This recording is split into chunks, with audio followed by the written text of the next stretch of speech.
okay? $1 billion mind, right? It's just come out. And what I wanted to ask you was, why do you think mental strength is important? Well, mental strength, that's the name of the game. Really? Okay, no, that's the wild card, not only in sports, which I'm involved in tennis, but the game of life. You know what I mean? When people, they don't really understand that part of life. You know, people understand what they put into their mouth, okay? But they don't understand what they can put into their brain. And the more positivity that goes into your head, it's going to help you no matter what you do. But mental strength is like the wild card in this.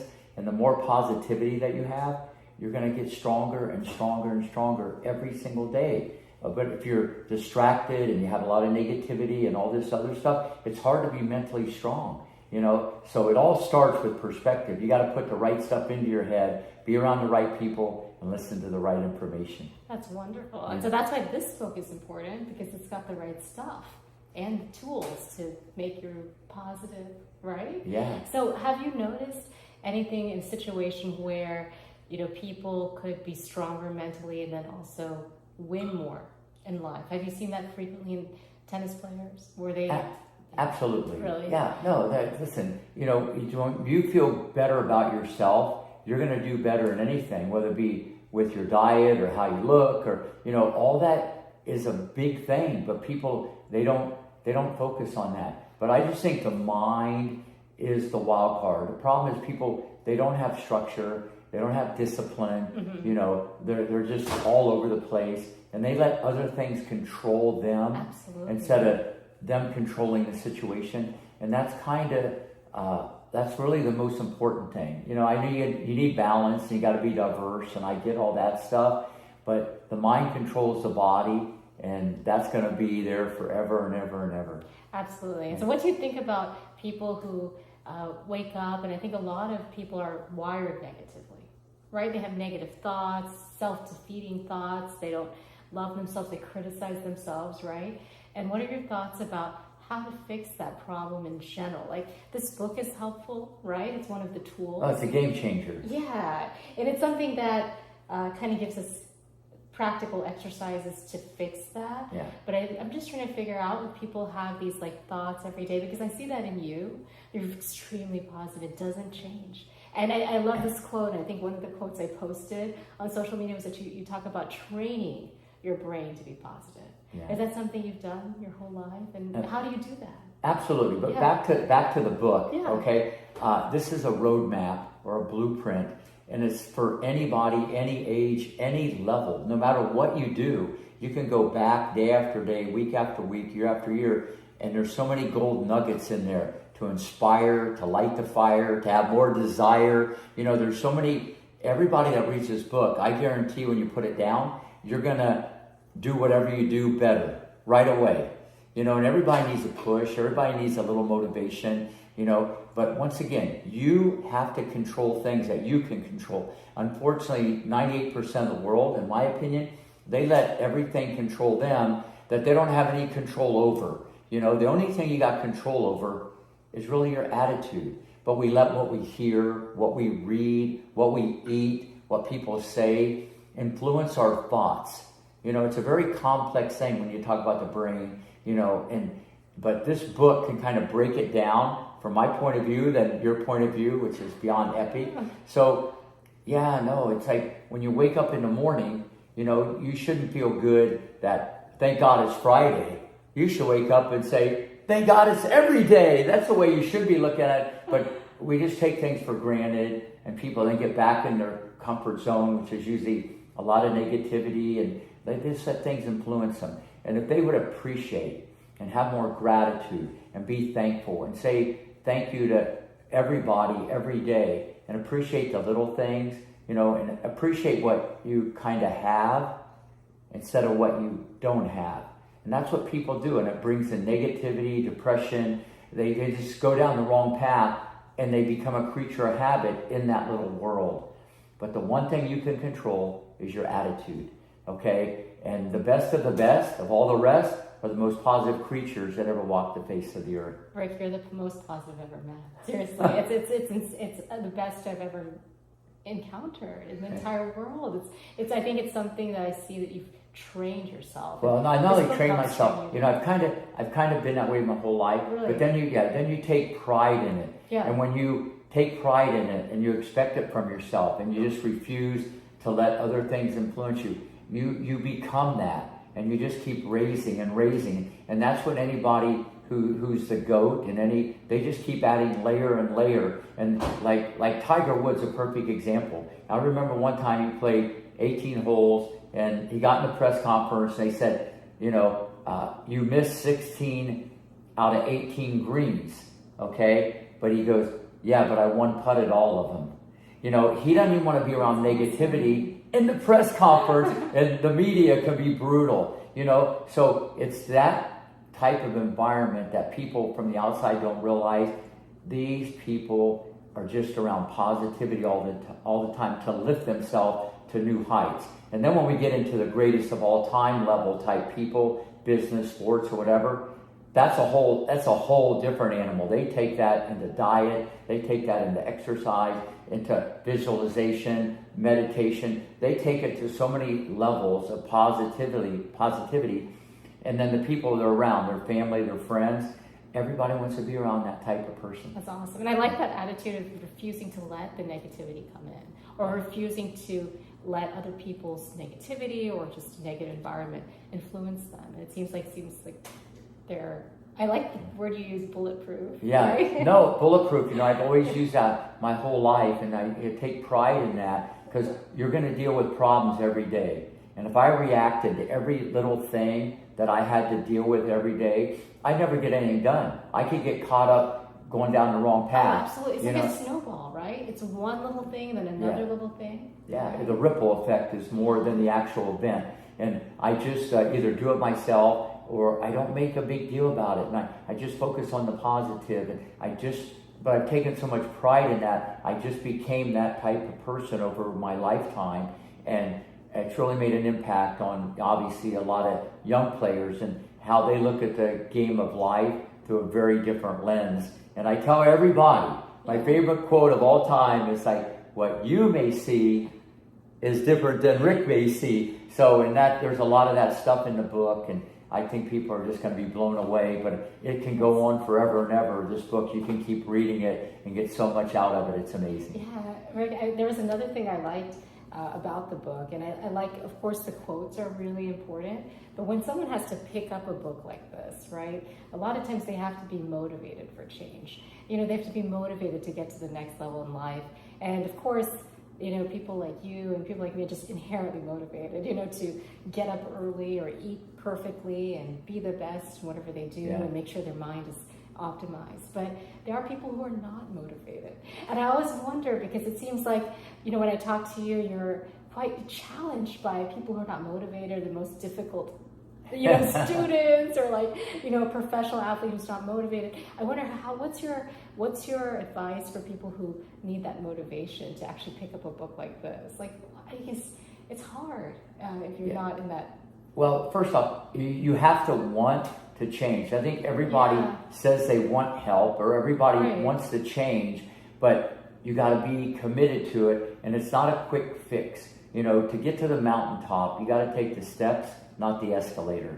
It's step by step, and it's a slow process. Absolutely. But people want instant gratification. No, that doesn't work. I'm not doing that. Or they stick with it and they bail out. If you want to do it, the human mind can do anything you put your mind to. The only time it's kind of over is when you stop. But some people don't even start. But if they want to change, whether it be with diet or mindset or with their work, whatever, they can do it. But it starts with attitude. You got to have the right attitude, and positivity is the first step in that direction. Then you got to have the discipline to stick with it if you really want to do it. And you're going to be challenged. Everybody's challenged. Me, you, everybody. You see these people and you go, I want to do that. but they don't understand all the little things it took to get there. You just don't go bang, you know, and you end up getting there. That doesn't happen. I don't think Rick has a magic wand. Right? No, maybe you do. No, that doesn't happen. But it was not confidence, it was motivation. So motivation can't be built overnight. You kind of have to expect things to take time for you to kind of gradually climb the mountain. It's not never immediate. Right. But I think one of the things that I want to figure out is that for people who have this book and they want, you know, how do they get motivated? Say they reach a certain level of success and they're happy with where they are. How do they get motivated to keep improving? Because this book is to kind of improve your life, to get even stronger, to get happier. But what's that, key for them to continue to be motivated? How do you motivate difficult kids? Well, no, listen, you can always better your best. And if not, someone's ready to take your place. And you should always be motivated what's behind you to keep pushing yourself, you know. So never take it for granted, because in a blink of an eye, the world's ever changing. Whether you have a job or whatever, always try to get better. It's like I tell my students, if you're not getting better, you're getting worse. You know what I mean? And it's a mindset that you want to just keep getting better. Did I get better today? Look in the mirror. The mirror doesn't lie. Did I get better today? And be honest with yourself. But it starts with a perspective that's the plan. You know, you always want to keep getting better. I got to do more. If you just do a little more each day, before you know it, there's a lot more. And if you, and it doesn't matter whether it be sports, business, whatever. But unfortunately, people get comfortable. And when you get comfortable, okay, there's someone going to take your place that's going to make you uncomfortable. And that's why this book, everybody needs to be inspired. The best athletes, they have a coach and they inspire them. Everybody needs a trainer. People inspire people. And you mentioned before about someone who is negative or doesn't want to do it. I love those students the most, because I know I can flip the script and I can get them to look at the world very differently. And when I can help people, whether get off drugs or get off medication or treat people better or make their bedroom or get better grades in school, that was really my calling. Okay, just because I understand biomechanics and how to do all this kind of stuff, it's the other nuggets that came along with the teaching that just took everything to another level, you know, and kind of separated myself from a lot of other people. But when people come back and tell me about those things, and they pass that down to their children, to me that's powerful. And all that is in this book. And like I said, it's going to inspire, it's going to light a fire, and I guarantee you'll have a lot more desire. I love it, Rick, because that's right. You have to keep getting better. Yeah. And it's just an amazing concept because it does inspire. Yeah. And I love all the quotes in here. They're very inspiring, and they're all yours, most of them. And it's a great start. So that's what you do. Yeah. You have magic. No, I love the book. I love all the things that you say. I love what you stand for. And this book, I've told you, Rick, it's like almost every chapter you already practice every single thing. Yeah. I think one of the things that we talk about is visualization in here, but I think you use the word imagination, which I think is cool. You've used it before. Like, I just wanted to get your sense of the difference between the two.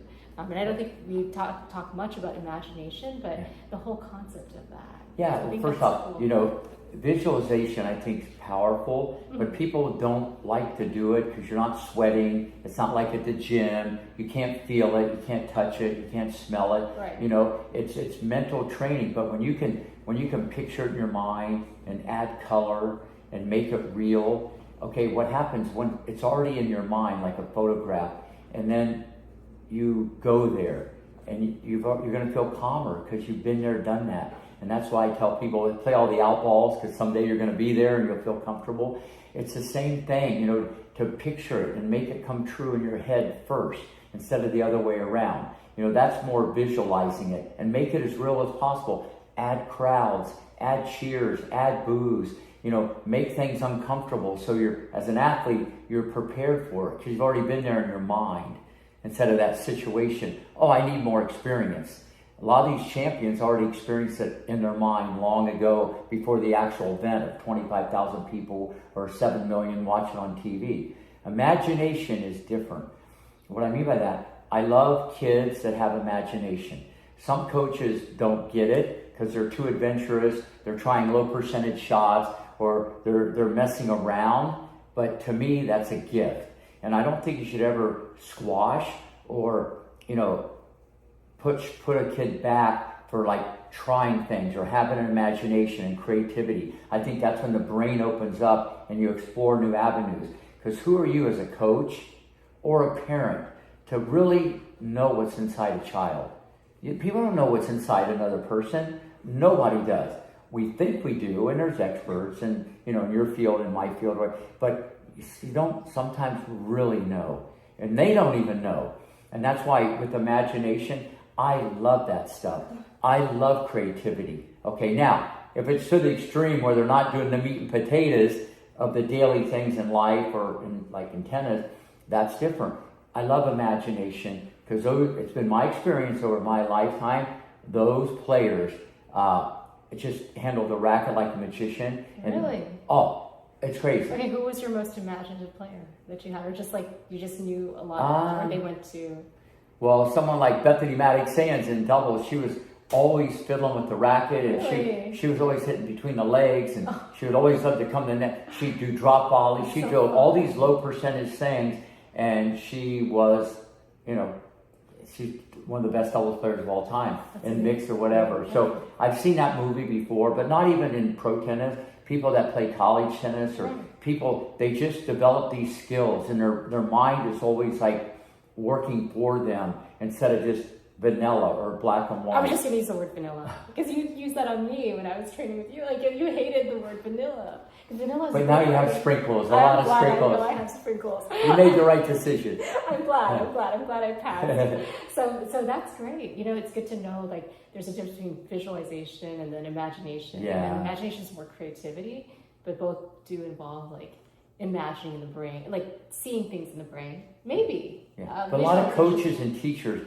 they misinterpret that like, oh, you're messing around, you're not focused, you're not as serious when kids have imagination. And that's the art of coaching, knowing how to say it, when to say it, why to say it, who to say it to, are they 15 or are they 8, what their experience. And I put all this together into the kettle, and then what comes out is something delicious. Because I can decipher all this and pick and choose of when it's overboard or not enough. Right. Where most coaches they wouldn't even understand what's going on. Don't do that. They want to put you in a box. Absolutely. Maybe the way you play. Or people do that in business too. Right. And I like people, that way they got to own it. If they're going to do it, you know what I mean? They got to own it. So I do this a little differently. And if I feel it goes left or right, I get it back on track. But I love imagination. I love that you love it, and that you encourage like our brain's creativity, and that's where we come up with ideas. So I think another thing that I was thinking about is that we have a great need for confidence in this world. I mean, there's just a tremendous need. I know that's a big deal for you. Like, it's a big deal in this book as well. And I was thinking about, I think somewhere or the other, I may have read it about positive, like self-talk or something where there's seeds that you can plant to improve confidence, right? What are some things that you do? I know we talk about this in the book as well, but there's probably some practical things that you do with students to build it. I know you've done that with me. That's why this book has come out. We've worked together, and it's been so fun. It's so positive. Made me feel confident in general, beyond the highest level of confidence. It just goes beyond that. But what are some things that you do outside of, I was talking about thinking about self-talk, or is there more than that? It could be, we got to back the truck up here. It's the people you surround yourself with. That's like huge. The stuff you listen to on TV is huge. But you should write down 100 of the most positive words you can think of on a piece of paper with a Sharpie and look at it every day. Okay? Even like whether it be this, that you just look at it every day. Just pick 100 words or 50 and look at it every day. But that takes discipline. A lot of people, listen, they say I don't have time. I hate that. You always can find time. You can find time. If I say I'll give you $100 to do it each day, you'd be doing it a couple of times a day to get some overtime. So people, it's backwards. If you look at it 100 times a day, you might win it, or you might earn an extra 100 on the back end instead of the other way around. So that would be the first thing. Mm-hmm. You want to look at positive words and put that in yourself, and then never say negative stuff. Instead of saying, I can't do that. Like if a student says that on a shot, I'll say, what do you say? I said, you're 11 years old. You're 11 years old. You're 80 pounds. pounds. Really? What do you mean you can't? You don't even know what you can and can't do. And I'm going to show you can do it. And 5 minutes later, they can do it. Because I showed them, but they said I can't do that. Because, you set up impossible, it should be impossible. It should be that. But they don't look at it like that. Because people, they want to be comfortable. People don't want to fail. The best of all time have failed more than anybody. The guy who's made the most goals in hockey, he missed the most. The guy who's the best shooter in basketball, he missed the most. Because the people that strike out the most, they have the most hits.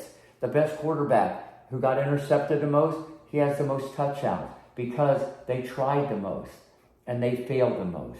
Now, you'll never fail if you don't try. You'll be undefeated. Good luck with that, But this is part of it. You have to fail. You have to lose. But you got to look at it. It's an opportunity to improve instead of, I'm no good, I failed, I lost. And this is what most parents don't understand in sports. They're so black and white. They can't look at the bigger picture. And that's why everybody that comes back to me, they see it better when they're older, because I was chirping those notes and messages all through their career besides strategy and technique and stuff like that. So at the end of the day, I would say write stuff down that's positive, if that's what you want to do, but it goes into your head, because you're going to get enough negativity just from what you see every day. Absolutely. You're at the red light, or the light turns green, the person doesn't move, you're getting mad for 5 seconds, you're beeping the horn, they don't move, traffic's too slow. You can go on and on with all this stuff. You control the situation, don't let it control you, and just smile when bad things happen. It's a game changer. I love it. Because smiling, as you know, has a profound effect on your nervous system. It does. Okay? Who's going to smile when things aren't going their way? Those type of people are the most dangerous, especially in athletics. Both Venus and Serena would smile all the time. You got to watch out for those times. Oh my gosh. I wanted to, when you said back the truck up, I think it's key that for confidence specifically is to surround yourself with the right people. Yeah. Because if somebody even says one negative thing or even hints it, it can really make you play small. Have you experienced that? Absolutely. I've known people, especially now with social media and how everybody's just out there and there's so much out there.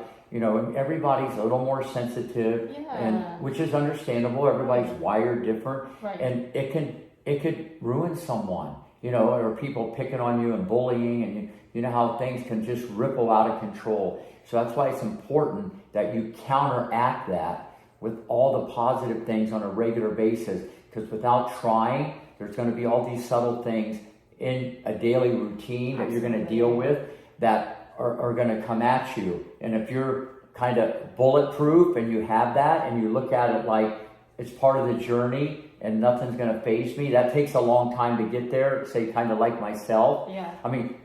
Do things bother me? Yeah, but I might process it for 10 seconds and I'm on to something positive. I want to understand that better, because I think that's really remarkable. It's like a gem. You're a gem because you really exude confidence. And it's incredible amount of confidence, incredible amount of positivity.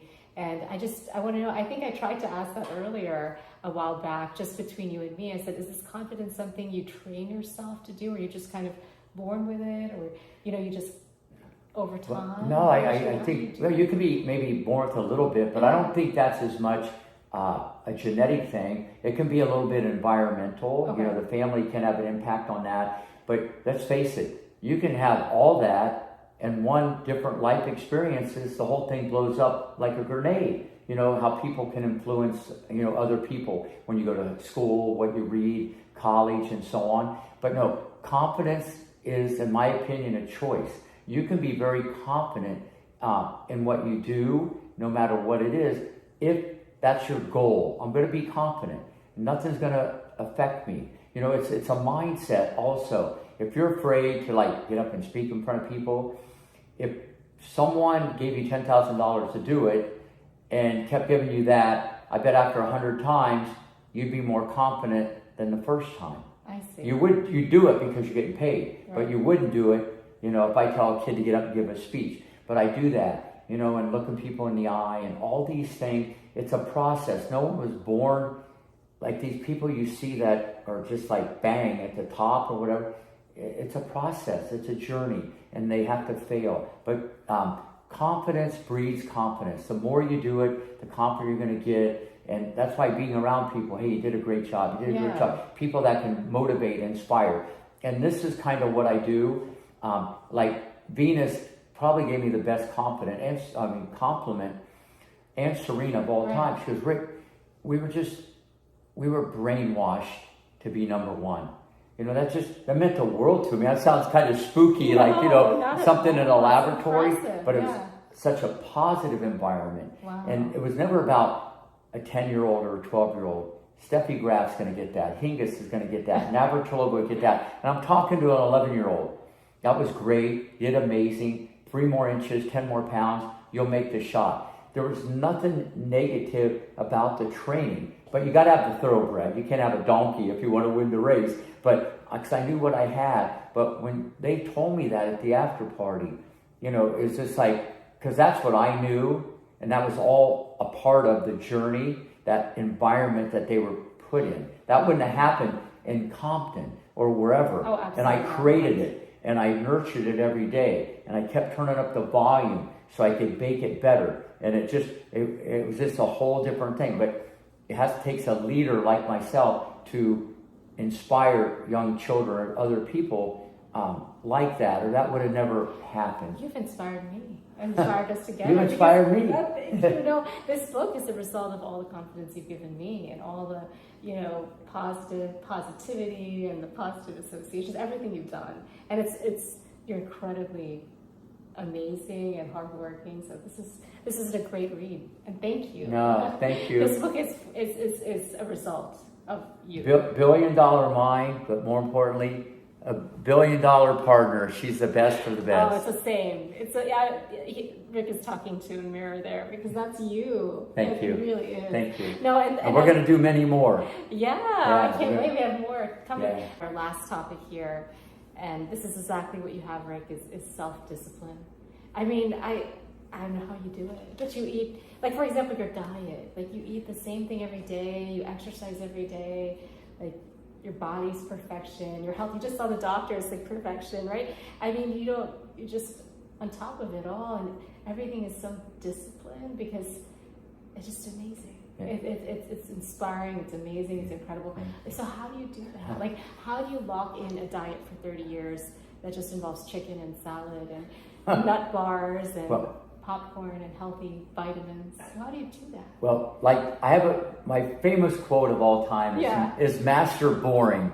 And I know if I talked about like what I eat, because I only eat chicken and salad, and water, and I'll have, Gatorade, a little energy drink, maybe a piece of chocolate. Yeah. But it's boring, but and I have yogurt for breakfast, run a half mile every day, get up every day at 2:00, have for 30 years, same routine. It just works for me. When you have structure, it's just, you get so much more done. Bang, bang, bang. And then if I don't do it, or if I did it when I was younger, I would feel guilty.